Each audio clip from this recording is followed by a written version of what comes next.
phone or your tablet, or you watch the overhead presentation, we're going to go to the very beginning book in the Bible, not chapter 1, but in Genesis chapter 7.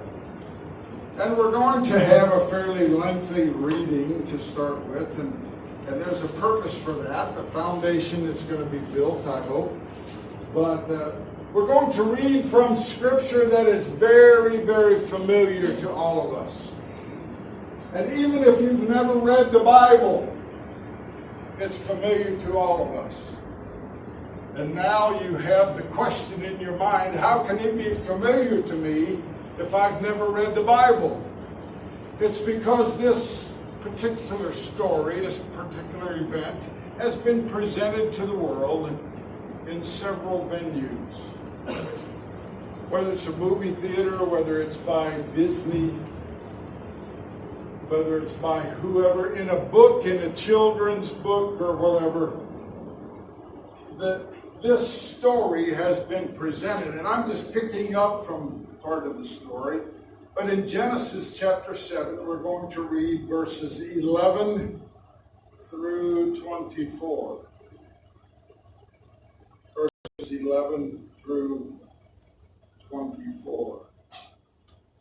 And in the King James Version, it simply says, beginning with verse 11, in the 600th year of Noah's life, 600 years old. Wow. That's amazing to me. I'm not even close to 100. I can't imagine what Noah felt like at 600 years old. In the second month, in the 17th day of the month, in the same day were all the fountains of the great deep broken up, and the windows of heaven were opened. And the rain was upon the earth 40 days and 40 nights.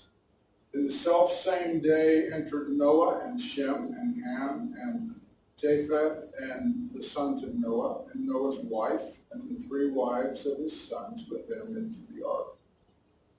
They and every beast after his kind, and all the cattle after their kind, and every creeping thing that creepeth upon the earth after his kind, and every fowl after his kind, every bird of every sort. And they went in unto Noah into the ark, 2 and 2 of all flesh, wherein is the breath of life. And they that went in, male and female of all flesh, as God had commanded him. And the Lord shut him in. And the Lord shut him in. And the flood was 40 days upon the earth, and the waters increased and bare up the ark, and it was lifted up above the earth, and the waters prevailed, and were increased greatly upon the earth, and the ark went upon the face of the waters. And the waters prevailed as exceedingly upon the earth, and all the high hills that were under the whole heaven were covered. 15 cubits upward did the waters prevail, and the mountains were covered. And all flesh died that moved upon the earth. And all flesh died that moved upon the earth, both of fowl and of cattle and of beast, and every creeping thing that creepeth upon the earth, and every man. And all flesh died that moved upon the earth, and every man. All in whose nostrils was the breath of life, and all that was in the dry land died. And every living substance destroyed which was upon the face of the ground, both man and cattle, and the creeping things, and the fowl of the heaven, and they were destroyed them the earth. And Noah only remained after alive, and they that were with him in his ark. Long reading, very depressingly weak. But sometimes when we read through that, sometimes the presentation that's made by the world, sometimes the presentation that is in a child's nursery rhyme book, sometimes what Disney presents in the movie theaters around the world, sometimes the image that was just portrayed by what we read in the scripture today is altered. And it's altered to the point where we see a flood, we see water over the earth, but we see a nice little boat. And we see Noah on the boat looking out with the sun shining. And we get the impression that even though God was destroying the earth, that everything was okay. And we don't get the image, and we don't get the smells, and we don't get the tastes of the things that were actually occurring on the earth. It rained for 40 days and 40 nights. It destroyed everything on the earth. It said everything that breathed was destroyed. Now, I can comprehend that just a little bit in my little mind, that if you don't breathe, you die. But the part that we don't feel, if I just had a can up here today with one of those Pop-Tops, that lets you smell, that lets you become a part of what was actually occurring on the ark. In our state of Kentucky, we have an ark. They have built an ark to the dimensions of the ark as described in the Word of God. And it's huge. It's a big thing. My wife and I have been to visit it. But let me tell you, it may represent the ark, but it doesn't really represent what was happening on the ark. Because you go in and they get all these fancy ways to get the food in for the animals and the waste from the animals to go out and all of that. And let me tell you, modern technology Noah did not have. So on Noah's ark, it probably smelled really bad. It probably smelled like wet animals that didn't have a place to be able to get rid of the waste that came after they ate. But it was not a pleasant experience, and it was not a cruise ship. And I can imagine it says every living thing, everything that breathed was killed. Now, can you imagine? You look out over the water, and over the water, you see bodies that are floating. You see bodies that are decaying. We're talking about 40 days. We're not talking about tomorrow. And it doesn't get any better. Everything on the earth was destroyed. The plant life was destroyed. Everything on the earth was destroyed. Now we picture that as a cruise liner. When we let Disney have his part, when we let those writers of the nursery rhymes have their part, even the ones that design the Sunday school programs, they maybe the cutouts, it's a nice little ark. Oh, it's nice little animals. All looking really, beautiful. Picture in your mind 40 days on an ark with all of those animals, with all of that mess, with all of that death on the outside. Also picture before the ark ever begins to lift off the ground, when the water begins to rise, picture Noah and his family on the inside of the ark. The door is closed. People are still on the outside. There are people on the outside that have now figured out, well, this is not a good deal. And they're pounding on the ark, let me in, let me in, let me in. And Noah and his family cannot open the door. God had a reason for that.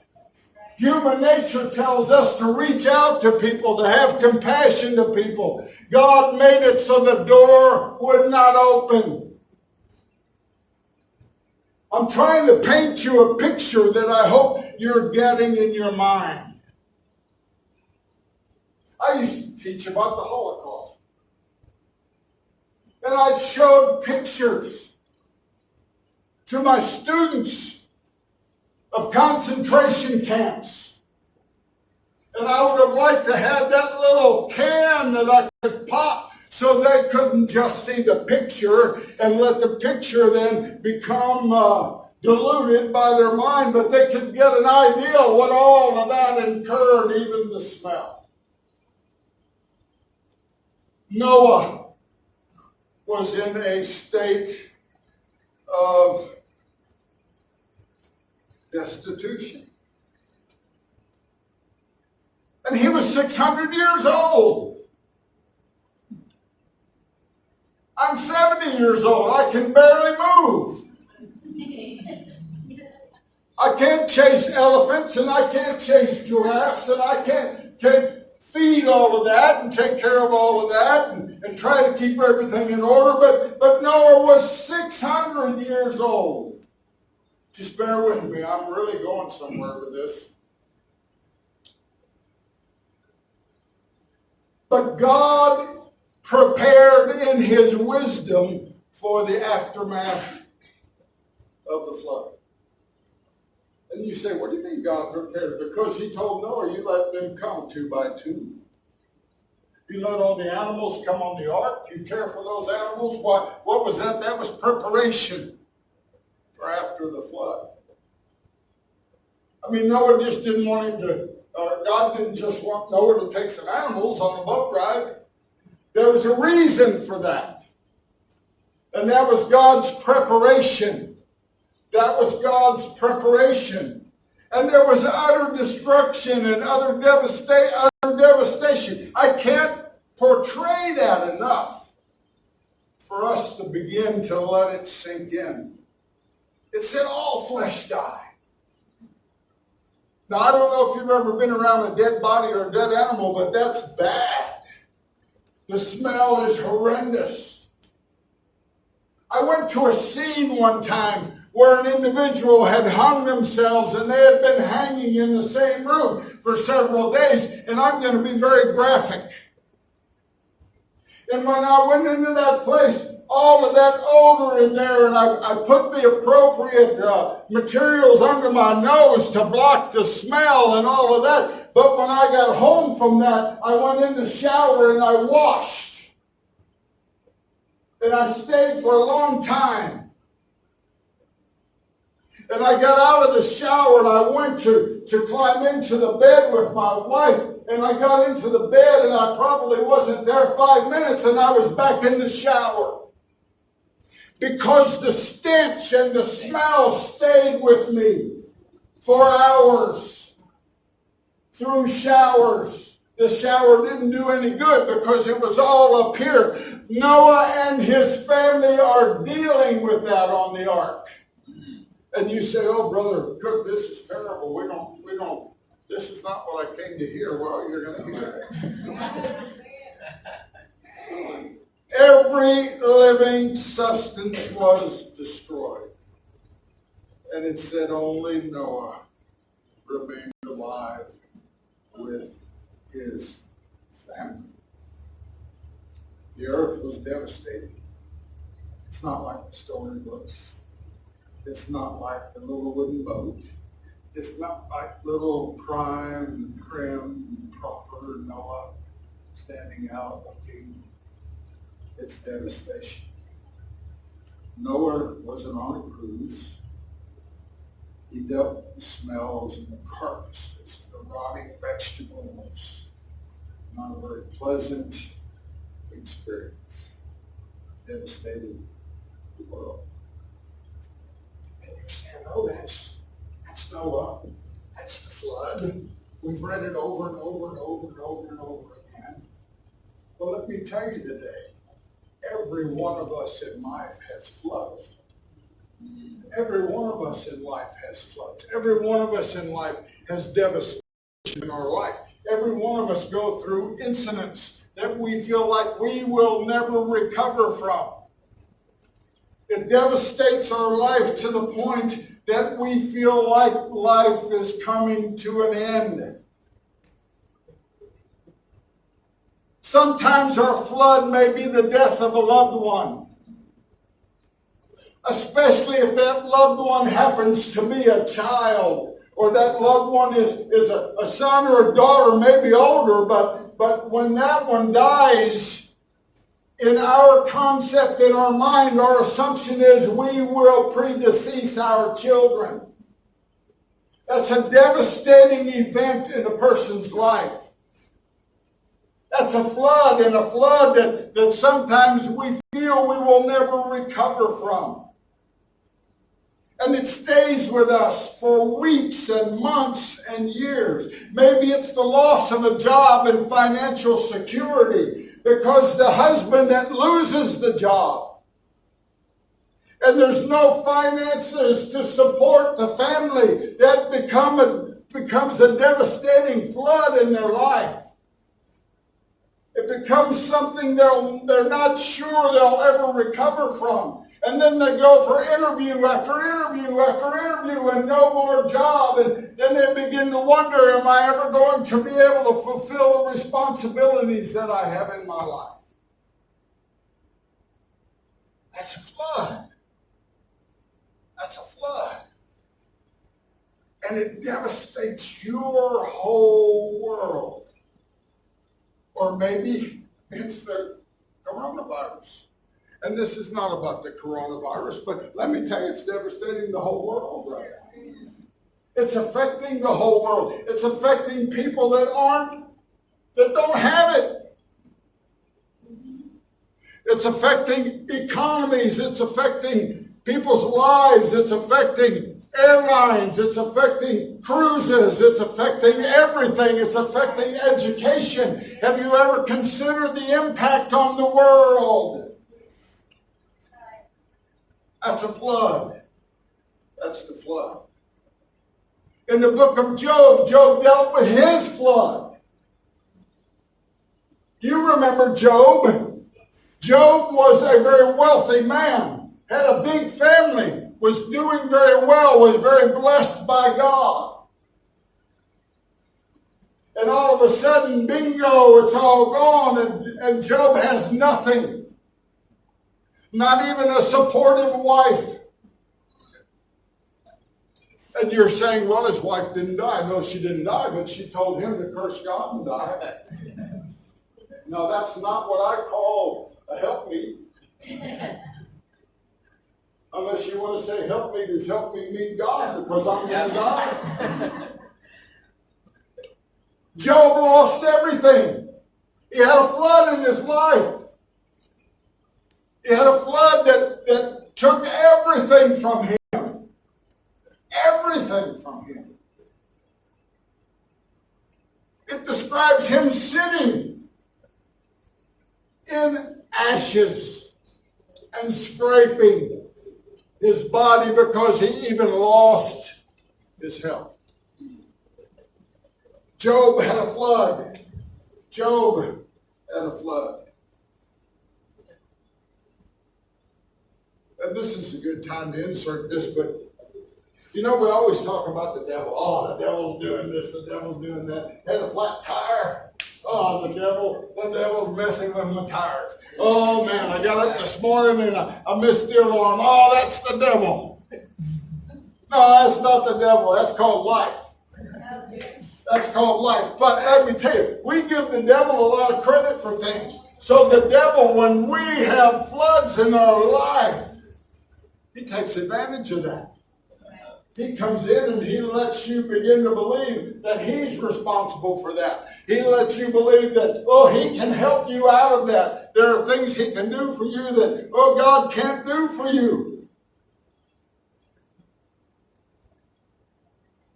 The devil takes advantage of floods. He makes us feel like sometimes that maybe he's responsible for the floods. And actually, kind of in Job's case, it was to a certain degree. Remember, we went to God and God, he said, God, I can't touch Job.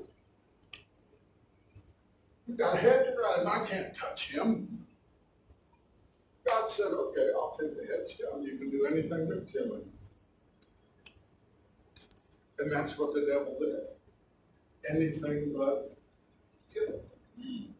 Anything but kill him. But often we are convinced that the devil's responsible for our flood. Well, let me tell you, he's not. He's not. We give him too much credit. 1 Peter 3:5-8 tells us, be sober, be vigilant, because your adversary, the devil, as a roaring lion, walketh about seeking whom he may devour. And you're saying, wait a minute now, Rev Cook, what's that? How do you connect that with he can't be responsible for things? Well, let me tell you, if you stand up and you're still able to kick, if you still have arms and legs, because the last part of that scripture said, he's looking for those that he can devour. Yeah. When he devours, that means there's nothing left. Yeah. That doesn't mean a little pinch here, a little pinch there, a flat tire here, maybe late for work one day there. It means devour. It means everything's gone. So let me tell you, it's not the devil. If he was involved, you'd be done.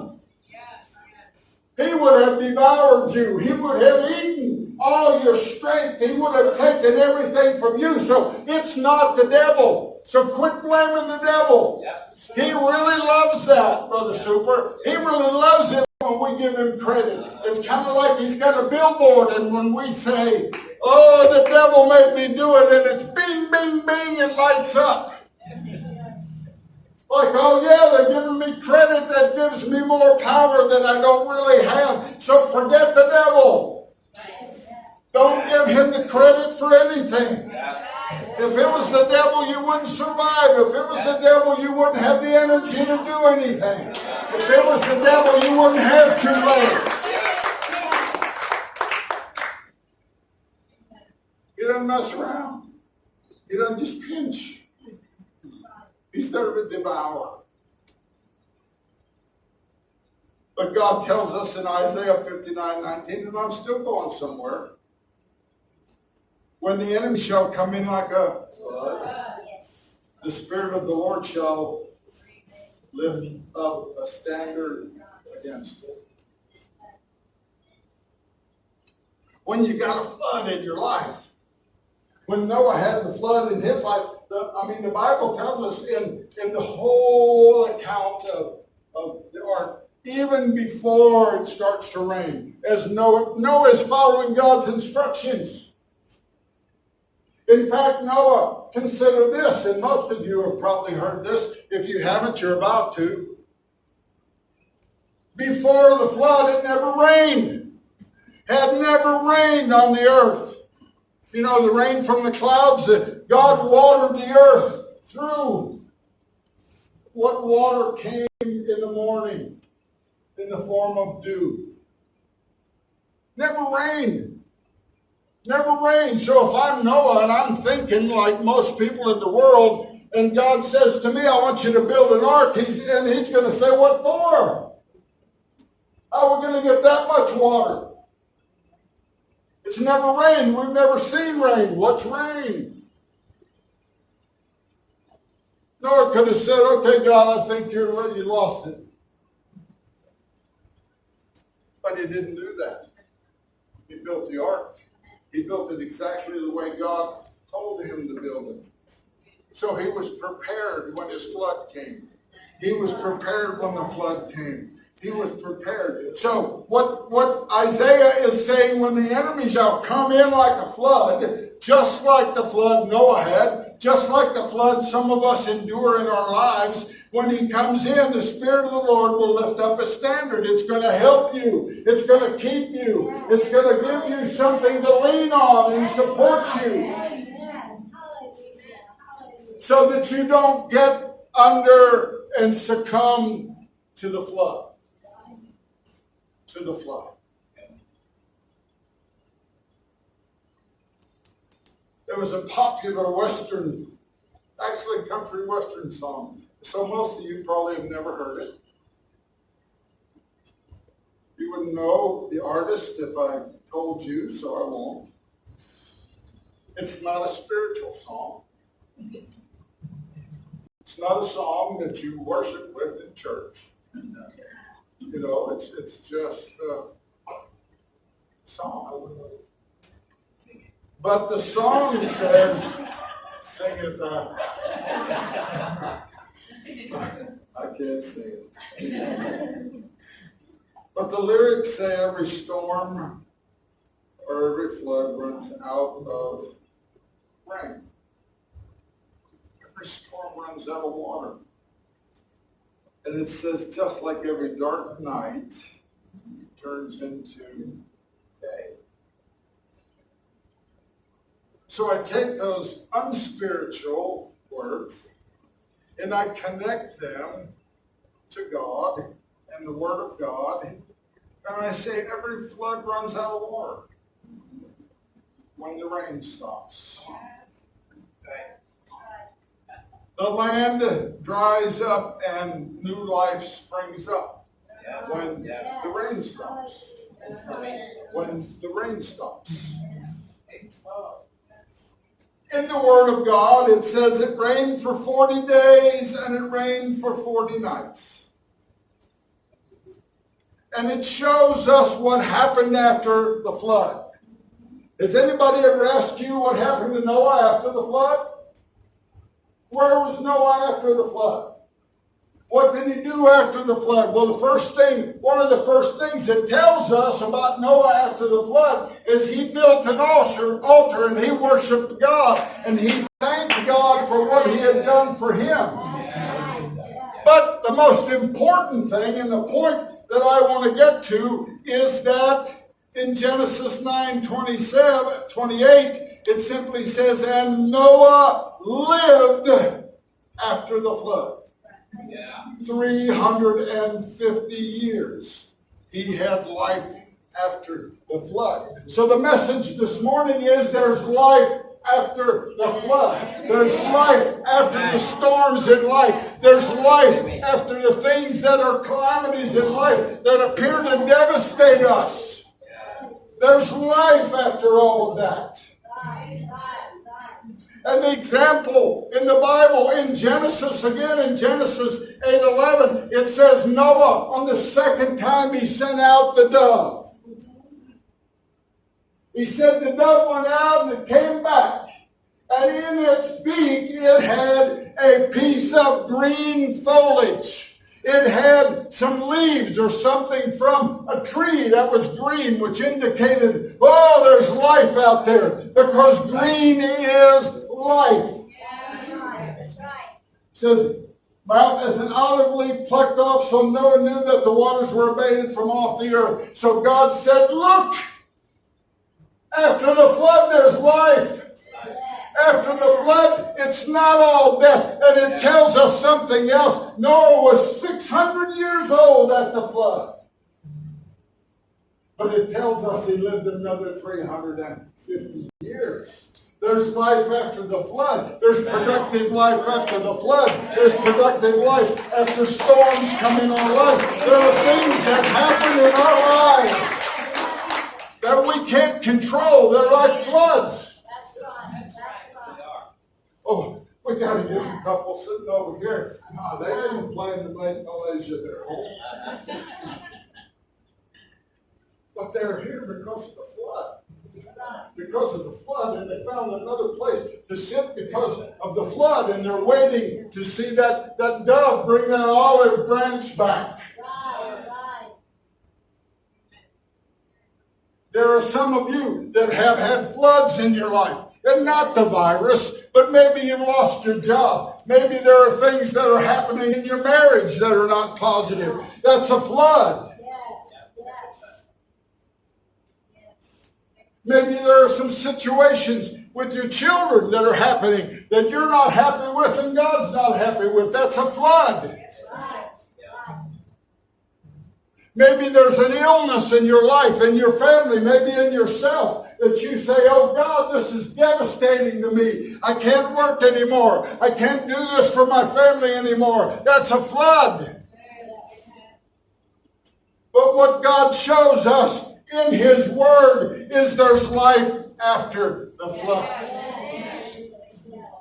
And not just the flood in an individual life, but a flood that decimated the whole earth. That killed everything. Can you imagine? The ark comes to a rest on top of the mountain. And the door opens. When Noah walked out of the ark, he didn't walk out into a jungle setting. He didn't walk out into a setting that was plush and had fields in it that were ripe, fields that were green. He walked out into a flooded area that had been flooded for days.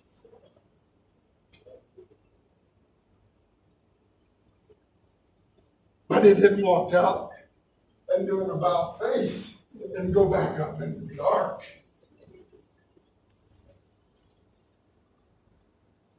He built an altar and he thanked God because he and his family are still alive. Amen. When the floods come, there is life after the floods. And when the floods are ceased and we begin to live again, we need to go to God and we need to say, God, it was bad. But God, I see that you kept us. And we're thankful, Lord, that you've given us an opportunity to do one more thing, to be involved one more time. Sometimes we feel like we've been treated unfairly and we're moved from this to this to this to this. And this is not in the notes, so I don't know where it's coming from. But we feel like that we've been mistreated. We feel like whatever the action is has been unfair. That's a flood. But remember, there's life after the flood. There's life after the flood. If you want to talk about gratifying, I watched this young lady here this morning that began to worship God. Oh, yes. Began to work. Can you leave tomorrow? Well, they see she worshiped God. She believes. Even in the virus. Oh, she's going back to worse virus. But when you've had your flood, and God begins to bring you from the flood, now I wish I could do what she did. But I will tell you, if I got up here and I did that, I wouldn't be all right. Amen. I'd have to have my wife helping me out. Have you ever gotten involved in things like activity-wise, and you say, yeah, I can do this, and you do it. And then the next day you say, oh, I shouldn't have done this. Because you can't move. Now, Brother Naidu, you're okay. You're still a young man. You can flip. You can turn flips. You need to take an example there. I can see Noah built the altar. Noah thanked God. And he praised God. But I knew what I was going to preach. So I know when Sister Yvonne got up here, I saw Noah. I saw Noah because Noah had come to his flood. Noah had done his 40 days and 40 nights. Noah had endured the flood. And now he said, oh, I know there's life after the flood. I know there's life after the Lord. I know there's life after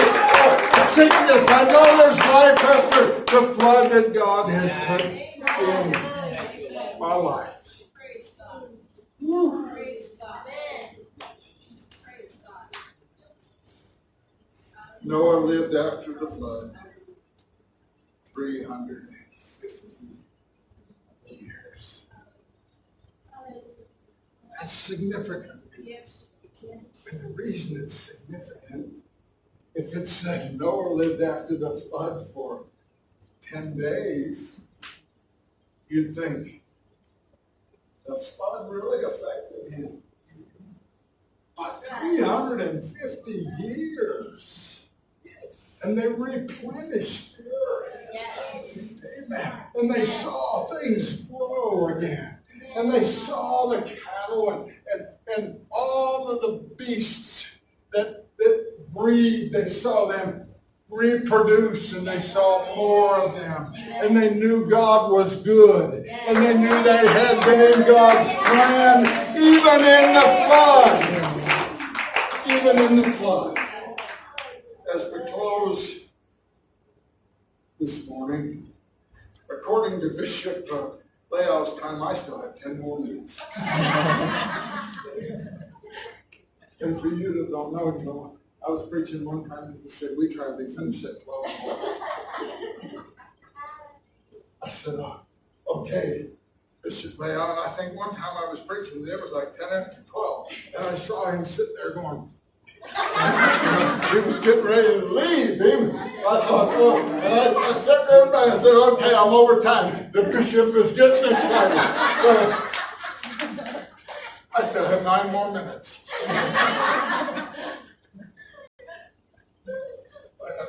There's life after the flood. There's life after the flood.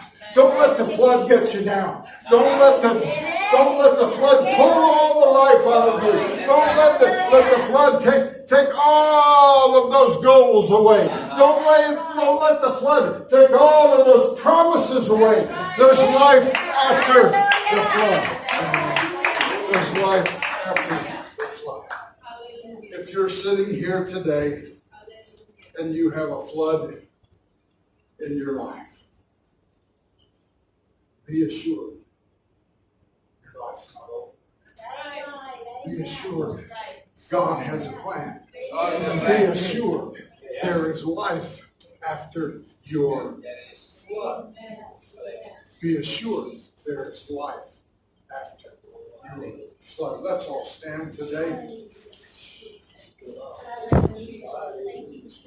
If you're here this morning,